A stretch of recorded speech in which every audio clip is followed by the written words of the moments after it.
Alice, you mean to tell me that our friends are in that magic looking glass of yours? All right then. Hello friends! Due to the outbreak of Jabberwocky-pox in Wonderland, we've had to adapt our tea dueling activity for this year.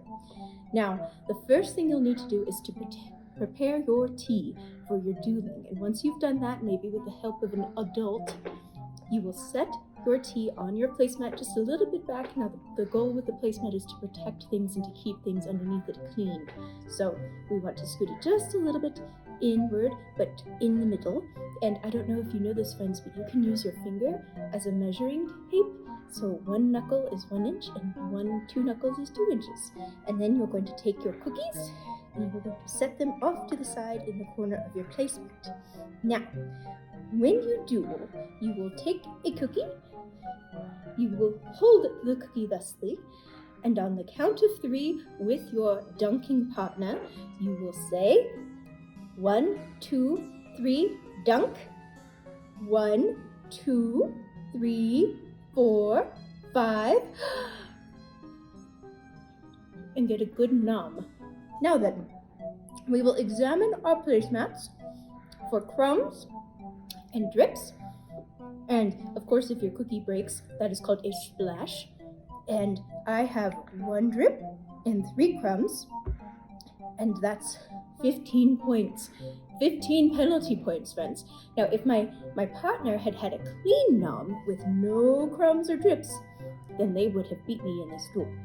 Now then, some of our friends may not want to take a bite of their cookie, and that is okay. So we have come up with a no-nom duel, and it is the same principle. You will go 1, 2, 3, dunk. 1, 2, 3, 4, 5. Pull your cookie out and set it on the edge of your placemat. Now that is actually the harder way to duel, and I have 2 more splotches, but no crumbs, so that would be 10 penalty points. And again, if my dueling partner had no breakage and no splashes and no splodges, then they would have a clean pull, and they would win the duel. Happy dueling! Good evening and welcome to Hogwarts News. This is your anchor Jackson Middlebrooks IV.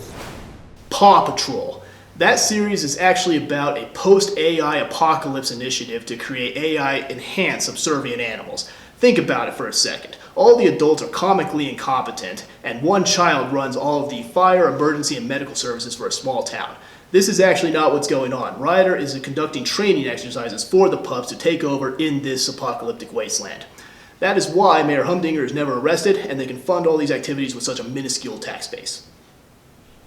The Skyrim port to Alexa is both disturbing and hilarious at the same time. On the one hand, it really captures the essence of RPGs in that it presents you a scenario and then you verbally respond with what you want to do. That is Dungeons & Dragons for the modern world. That said though, it is also disturbingly lazy.